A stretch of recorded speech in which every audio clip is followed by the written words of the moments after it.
Hi viewers, నేను doctor జ్యోతి, fertility expert, leading team 49 మాట్లాడుతున్నాను. ఈరోజు మనం ఒక వెరీ ఇంపార్టెంట్ కామన్ టాపిక్ అన్నమాట. అంటే చాలామంది న్యాచురల్గా ప్రెగ్నెన్సీ రావట్లేదు, మనం ఏమి చేయాలి న్యాచురల్గా ప్రెగ్నెన్సీ రావటానికి, న్యాచురల్గా ప్రెగ్నెన్సీ రాలేదంటే రీజన్స్ ఏంటి అని చాలామంది అడుగుతున్నారు. ఈ వీడియో ద్వారా మనము న్యాచురల్గా ప్రెగ్నెన్సీ వచ్చేది, మళ్ళీ ప్రాబ్లమ్స్ ఏంటి, రీజన్స్ ఏంటి ప్రెగ్నెన్సీ రాకపోవటానికి, దీని గురించి డిస్కషన్ చేస్తాం. సో ఒక లేడీకి, ఒక కపుల్ అన్నమాట, హస్బెండ్ అండ్ వైఫ్కి న్యాచురల్గా ప్రెగ్నెన్సీ అనేది వాళ్ళ రైట్ అన్నమాట. అంటే ఎవ్రీ కపుల్కి ఒక రైట్, హక్కు అన్నట్టు. సో మనం రీసెర్చ్ అండ్ సైన్స్ చూస్తే ఒక కపుల్ పెళ్ళి అయిన తర్వాత పిల్లలు కావాలి అని అనుకుంటే ఏ డాక్టర్ దగ్గర వెళ్ళకుండా కూడా 85%కి ఫస్ట్ ఇయర్లో ప్రెగ్నెన్సీ వచ్చేస్తుంది అనమాట. ఇది నేను చెప్పటం కాదు, గైడ్ లైన్స్ చెప్తుంది. అంటే ఫస్ట్ ఇయర్ వరకు ఆల్మోస్ట్ 84% విల్ కన్సీవ్. వాళ్ళకి న్యాచురల్గా అయిపోతుంది, ఏమి డాక్టర్ దగ్గర ఏమి ట్రీట్మెంట్ కూడా అవసరం ఉండదు. సెకండ్ ఇయర్లో ఆల్మోస్ట్ 92%కి న్యాచురల్గా అవుతుంది అన్నట్టు, ఏమి ట్రీట్మెంట్ తీసుకోకుండా కూడా. థర్డ్ ఇయర్ వరకు కూడా ప్రెగ్నెన్సీ కాలేదంటే మిగిలిన 8%. వీళ్ళకి కంపల్సరీ కొంచెం అంటే ట్రీట్మెంట్ అనేది ఏంటి అని మనం ఫైండ్ అవుట్ చేసుకోవాలి. సో ఇప్పుడు అందరికీ డౌట్ ఏంటంటే, మేము ఎన్ని ఇయర్స్ వరకు వెయిట్ చేయాలి, 2 ఇయర్సా 3 ఇయర్స్గా న్యాచురల్గా కావట్లేదంటే, అంటే మన ఎవిడెన్స్ ప్రకారం 1 ఇయర్ వరకు కూడా ప్రెగ్నెన్సీ కాలేదంటే ఫస్ట్ ఒక డాక్టర్ని కన్సల్ట్ చేయాలి. ఏంటి ప్రాబ్లం అని మనం తెలుసుకోవాలి. ఎందుకంటే ఫస్ట్ ఇయర్లో చాలామందికి న్యాచురల్గా అవుతుంది, కాలేన వాళ్ళు కంపల్సరీ డాక్టర్ దగ్గర వచ్చి ఏంటి ప్రాబ్లం అని డెఫినెట్లీ కన్సల్టేషన్ చేసుకోవాలి అన్నమాట. అండ్ కొన్ని సిచ్యుయేషన్లో సపోజ్ హస్బెండ్స్కి ఆల్రెడీ స్పర్మ్ చాలా తక్కువ ఉంది అని ముందే తెలిస్తే they don't have to wait for 1 year, తొందరగానే రావచ్చు. ఇంకా కొన్ని situation ladies age 40 years above ఉందనుకోండి, మళ్ళీ వాళ్ళు 1 ఇయర్ వెయిట్ చేయకూడదు. ఎందుకంటే ఆ ఏజ్లో ఎగ్స్ అని తక్కువ అవుతూ ఉంటుంది అనమాట. సో సమ్ కండిషన్స్ వెయిట్ చేయాల్సింది అవసరం ఉండదు అనమాట. Now we'll understand what are the causes for infertility అన్నట్టు. అంటే పిల్లలు లేక ఎందుకు పిల్లలు అవ్వట్లేదంటే మెయిన్ 4 రీజన్స్ ఉంటాయి అన్నమాట. 1 ఈజ్ ఫీమేల్ ఫ్యాక్టర్స్, లేడీస్లో ఉన్న ప్రాబ్లమ్స్ అన్నట్టు. సెకండ్, మేల్స్లో ఉన్న ప్రాబ్లమ్స్ అన్నట్టు. థర్డ్, ఇద్దరిలో చిన్న చిన్న కంబైన్డ్ ప్రాబ్లమ్స్ ఉంటాయి. ఇంకా ఫోర్త్లో అన్ఎక్స్ప్లెయిన్డ్ ఇన్ఫర్టిలిటీ. అంటే అందరు డాక్టర్స్ దగ్గర వెళ్తే కూడా డాక్టర్స్ అందరూ అన్ని టెస్ట్ బాగుంది, మీకు ఏం ప్రాబ్లం లేదంటారు. బట్ వాళ్ళకి 5 ఇయర్స్ 6 ఇయర్స్ 7 ఇయర్స్ తర్వాత కూడా పిల్లలు పుట్టరు. సో అక్కడ మైక్రోమాలిక్యులర్ లెవెల్లో ఇష్యూస్ ఉంటాయి అన్నమాట, నార్మల్ టెస్ట్లో కనిపించదు. We call them as unexplained infertility అన్నట్టు. Now I will explain you each type of fertility. ఇప్పుడు మనము ఇది అర్థం చేసుకోవటానికి లేడీస్ గర్భాశయం గురించి మనం ఐడియా ఉండాలి మనకి. ఇది లేడీస్ గర్భాశయం అన్నమాట. గర్భాశయంకి ఒక ద్వారం ఉంటుంది, సర్విక్స్ అని చెప్తాము. ఇది గర్భాశయం, యూట్రస్ అని చెప్తామన్నమాట. ఈ యూట్రస్లో ఒక లైనింగ్ ఉంటుంది, గర్భాశయం లోపల ఒక లైనింగ్ ఎండోమెట్రియం అని చెప్తాం, చాలా ఇంపార్టెంట్. ఇది గర్భాశయం, యూట్రస్ అని చెప్తామన్నమాట. సో బోత్ ద సైడ్స్ యూట్రస్లో ట్యూబ్స్ ఉంటాయి అన్నట్టు. ఇది ఒక సైడ్ ట్యూబ్, ద ట్యూబ్స్కి పక్కనే మనకి ఒక లెఫ్ట్ సైడ్ ట్యూబ్, ఇది రైట్ సైడ్ ట్యూబ్ అన్నమాట. సో ట్యూబ్ కూడా ఒకటి స్లెండర్ స్ట్రక్చర్ అనమాట. దీనికి ఎండ్లో ఒక హ్యాండ్ లెక్క స్ట్రక్చర్ ఉంటుంది, ఫిమ్రియల్ ఎండ్ అని చెప్తాం. సో ట్యూబ్ని పక్కనే అండాశయం ఉంటుంది అనమాట. అండాశయం అంటే ఇది ఒక బ్యాగ్ లెక్క స్ట్రక్చర్, చిన్న చిన్న ఎగ్స్ ఉంటాయి అన్నమాట. అండాశయంలో చిన్న చిన్న ఎగ్స్ ఉంటాయి అన్నమాట. నార్మల్గా ఒక 7 to 8 ఎగ్స్ ఉంటాయి అన్నట్టు లేడీస్లో. కొందరికి 3-4 కింద తక్కువ ఉంటే తక్కువ ఎగ్స్, పువర్ ఓవేరియన్ రిజర్వ్ అని చెప్తాం. కొందరికి ఎక్కువ ఉంటాయి 12 ఆర్ మోర్ దెన్ 12, వాళ్ళకి పాలిసిస్టిక్ ఓవరీస్ అని చెప్తాం. సో లెఫ్ట్ సైడ్ అండాశయం బ్యాగ్ ఓవరీస్ అది అంటాము. ఇంకా రైట్ సైడ్ కూడా అండాశయం బ్యాగ్లో ఎగ్స్ ఉంటాయి అన్నమాట. సో నార్మల్గా ఏమవుతుందంటే ఈ పీరియడ్ సెకండ్ డేలో ఈ అండాశయం చిన్నగా ఉంటాయి ఎగ్స్ అన్నమాట. సో ఎవ్రీడే 2 mm పెరుగుతూ ఉంటుంది. కరెక్ట్గా మిడ్ సైకిల్ అంటే పీరియడ్స్ది 14th డే ఆ రోజు ఈ ఎగ్ బ్యాగ్ నుంచి ఎగ్ విడుదల అవుతుంది అనమాట. బ్యాగ్ నుంచి ఇట్లా విడుదల అవుతుంది. సో ఎగ్ బ్యాగ్ నుంచి ఈ ట్యూబ్స్లో వెళ్తాయి, హ్యాండ్స్ నుంచి ట్యూబ్స్లో వెళ్ళి ఇక్కడ ఎగ్స్ వెయిట్ చేస్తుంది అనమాట.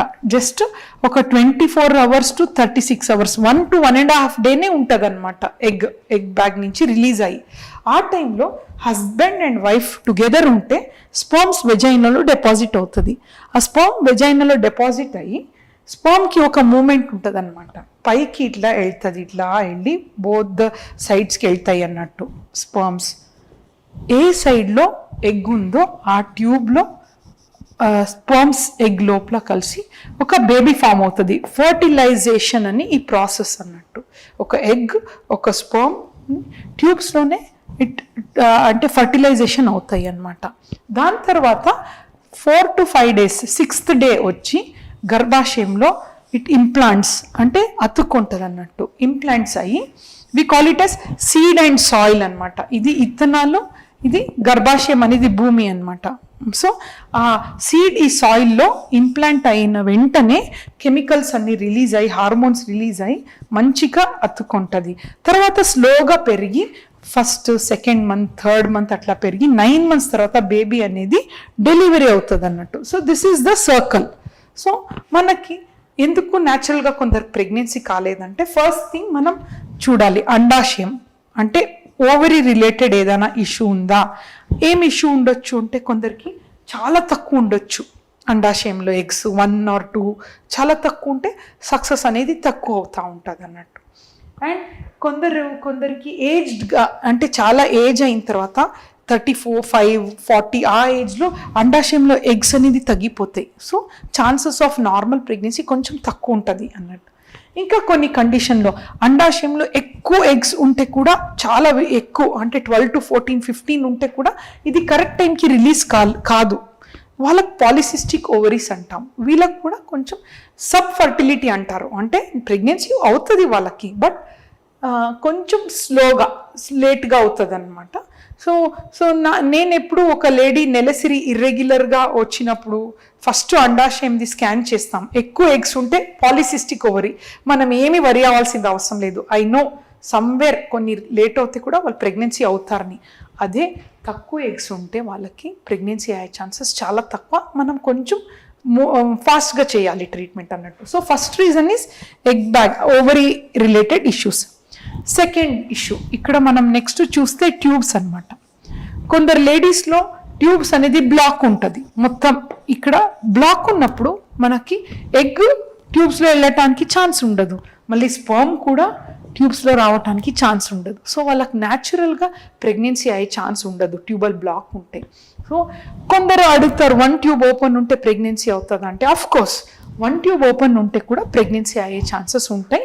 1 ప్రెగ్నెన్సీనే కాదు, 2nd, 3rd కూడా వాళ్ళకి న్యాచురల్గా అయ్యే ఛాన్సెస్ ఉంటాయి. నెక్స్ట్ ఇస్ 3rd గర్భాశయం అనమాట. గర్భాశయం లైనింగ్ ఎండోమెట్రియం అది బాగా పెరగాలి, మంచిగా బేబీని 9 months వరకు తీసుకొని వెళ్ళాలి. కొందరు లేడీస్లో గర్భాశయం అనేది చాలా చిన్నగా ఉంటుంది, సపోర్ట్ చేయదు 9 months బేబీని. అండ్ కొందరికి గర్భాశయం మంచిగా ఉంటే కూడా పొర ఉంటుంది, సెప్టమ్ అని చెప్తాం. పొర ఉన్నప్పుడు అది పెరగటానికి స్పేస్ ఉండదు అన్నట్టు. అండ్ 3rd ఈజ్ ఫైబ్రాయిడ్, గడ్డలు ఉంటాయి కొందరికి, ఎక్కువ గడ్డలు. అంటే నార్మల్గా ఫైబ్రాయిడ్స్ ఉంటే ఏమీ ఇబ్బంది లేదు, ప్రెగ్నెన్సీ న్యాచురల్గా ఉంటుంది. బట్ కొందరికి ఎక్కువ ఉండి అది అబార్షన్ ఛాన్సెస్ కూడా ఉంటాయి అన్నమాట.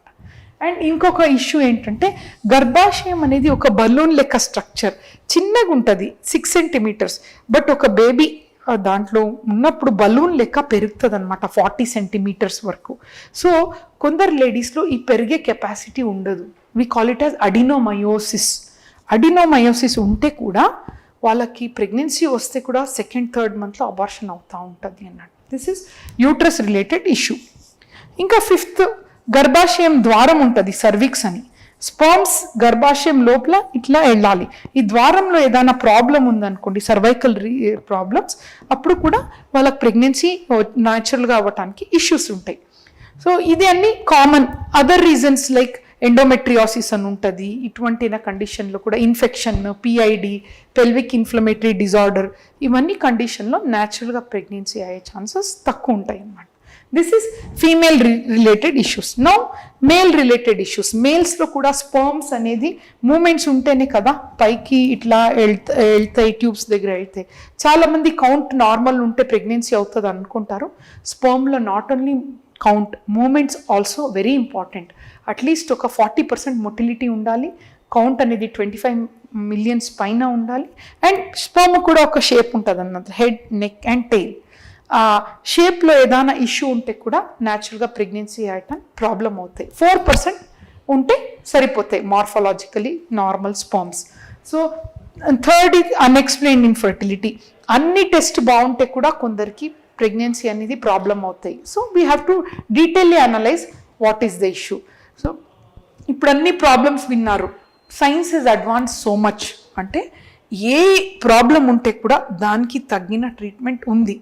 మనం fertility maybe 25 years back success rate చాలా తక్కువ ఉండింది, బట్ ఇప్పుడు because of so much of research and so much of awareness చాలా మందికి ముందు ట్యూబ్స్లో ప్రాబ్లం ఉంటే అస్సలు పిల్లలు పట్టురు అని వాళ్ళు, అండ్ స్పర్మ్స్లో ప్రాబ్లం ఉంటే అస్సలు తండ్రి కాలేరు అని చెప్పేవాళ్ళు. బట్ ఇప్పుడు అట్ ప్రజెంట్ సిచ్యుయేషన్ ఏమి ప్రాబ్లమ్స్ ఉంటే కూడా సొల్యూషన్ ఉంది, because science has developed so much.